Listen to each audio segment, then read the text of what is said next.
વડનગરને લાંછન લગાવતી એક ઘટના સામે આવી છે, જેમાં બૌદ્ધ મિનિસ્ટ્રી જોવા આવેલા પ્રવાસીઓ અંદર પુરાઈ જવા પામ્યા હતા।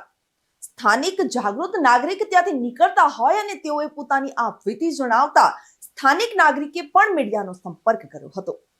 વડનગરમાં પર્યટકો ઐતિહાસિક સ્થળોની મુલાકાતે આવતા હોય છે, ત્યારે વડનગરમાં પ્રવાસીઓ જોડે ખૂબ જ દુઃખદ ઘટના બની છે। પ્રવાસીઓ ગભરાયા છે કે હવે વડનગર આવવું કે કેમ। તંત્રની લાલિયાવાડી સામે આવી છે, જેમાં એક તરફ પ્રવાસન વિભાગને વેગ આપવા માટે સરકાર વડાપ્રધાનના માદરે વતનમાં અથાક પ્રયત્નો કરી રહી છે, ત્યારે આ લાલિયાવાડી પાછળ જવાબદાર કોણ? જવાબદારો સામે કાર્યવાહી થશે કે કેમ? આ તંત્ર ઉપર સ્થાનિકોએ પણ રોષ દાખવ્યો હતો અને વડનગરમાં અલગ જ ચર્ચાઓ જોવા મળી હતી, જેથી પ્રવાસીઓ પણ ગભરાયેલા જોવા મળ્યા હતા। નમસ્કાર મિત્રો, આ જુઓ, આ તંત્રની કેટલી લાલિયાવાડી છે। પ્રવાસીઓને હવે ફરવું તો ક્યાં ફરવું, વડનગરની અંદર આવવું તો કેવી રીતે આવવું।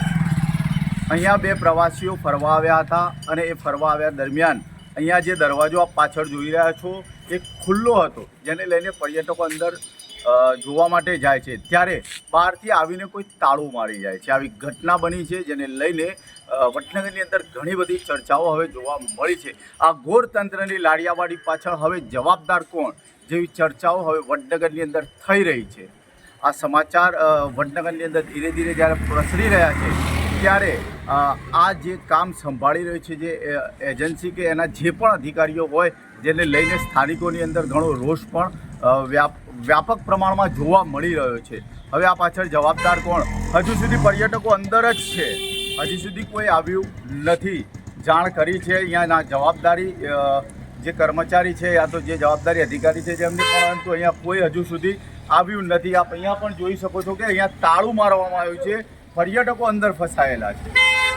આ નગરોળ તંત્ર એના પાછળ જે પણ જવાબદાર હોય એમની પાછળ શું પગલાં લેવામાં આવે છે જેવી ચર્ચાઓ હવે વડનગરમાં જોવા મળી રહી છે। ચંદ્રજી, શું ઘટનાને લઈને આપણે અહીંયા આવવું પડ્યું? ભાઈ, અહીંયા આગળ મારા અમદાવાદથી બે પ્રવાસીઓ આવેલા હતા, બૌદ્ધ મોનેસ્ટરીની અંદર જોવા માટે આવેલા।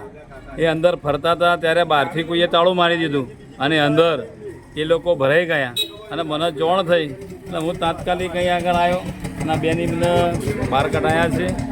પણ પ્રવાસીઓ આ રીતે આવે જોવા માટે અને અહીંયા આગળ જાણે ટુરિઝમ ખાતાએ કોઈ ચોકીદારો કે કોઈ માણસો મૂક્યા નથી, અને તો આવનાર પ્રવાસીઓની મુલાકાતીઓને સલામતીનું શું?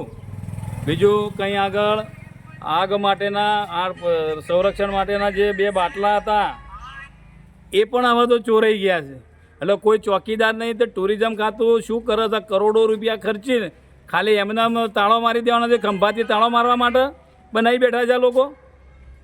એટલે હું આપના માધ્યમથી ટુરિઝમ ખાતાના અધિકારીઓને કહેવા માગું છું કે ભાઈ આગળ વ્યવસ્થા કરે માણસોને અને પ્રવાસીઓને મુલાકાતીઓને વ્યવસ્થા જળવાય, એમનું રક્ષણ થાય અને બીજી બધી જે જરૂરિયાતો હોય સંતોષાય એ પ્રકારની વ્યવસ્થા ઊભી કરે। તમારી તંત્ર જોડે શું માગણી રહેશે હવે? કે ભાઈ મારી તંત્ર જોડે એ માગણી છે કે વહેલામાં વહેલી તકે અહીં આગળ ગાર્ડ ગોઠવાઈ જાય, એનો કાયમી ચોકીદાર મુકાય, આ વ્યવસ્થા થાય, એમના માટે પીવાના પાણીની વ્યવસ્થા થાય, આ બધી વ્યવસ્થાઓ ઊભી કરવી પડશે તંત્રએ। પ્રવાસીઓ પણ થોડા ગભરાયેલા દેખાયા હતા, તો થાય જ નહીં, એકલા હતા અંદર, મા દીકરો બંને છે અને અંદર પૂરાઈ ગયા તો ગભરાઈ તો જાય ને, બહારથી કોઈ દરવાજો વાંકી દે તો ના બની તમારી જોડે? અમે ફરવા આવ્યા હતા અહીંયા, જેથી વખતે ગેટ ખુલ્લો હતો એટલે જતા જોતા આવીએ, પછી જોવા ગયા અંદર, આખું એક રાઉન્ડ માર્યા, પછી બહાર જેવા અમે બહાર જવા નીકળ્યા ગેટે તાળું હતું, પછી હેલ્પ માંગવા માટે રોડ ઉપર એક રિક્ષાવાળા હતા, ભાઈને હેલ્પ કરવા મદદ માગી, ભાઈ એમને તાળું ખોલાવડાવ્યું। શું નામ છે બેન તમારું? બેન, શું ઘટના બની આપની જોડે? અમે અહીંયા બુદ્ધિસ્ટની જે છે ને કે ત્યાં જોવા આવ્યા ગયા, ત્યારે ખુલ્લો જ હતો ગેટ, પણ પછી અંદર ગયા જોવા તો કોઈ અંદર બહારથી લોક મારી જતા। તમે કોને જાણ કરી તો આ દરવાજો? પછી અહીંયા જે રોડ ઉપર એક ભાઈ જતા હતા એમને અમે રિક્ષાવાળા ભાઈને કીધું કે આ લોક ખોલાવો, તો એમને બધાને ફોન કરી બોલાયા, પછી લોક ખોલાવ્યા। રિપોર્ટર વસીમ મંસૂરી સાથે ચક્રવાત ન્યૂઝ, વડનગર।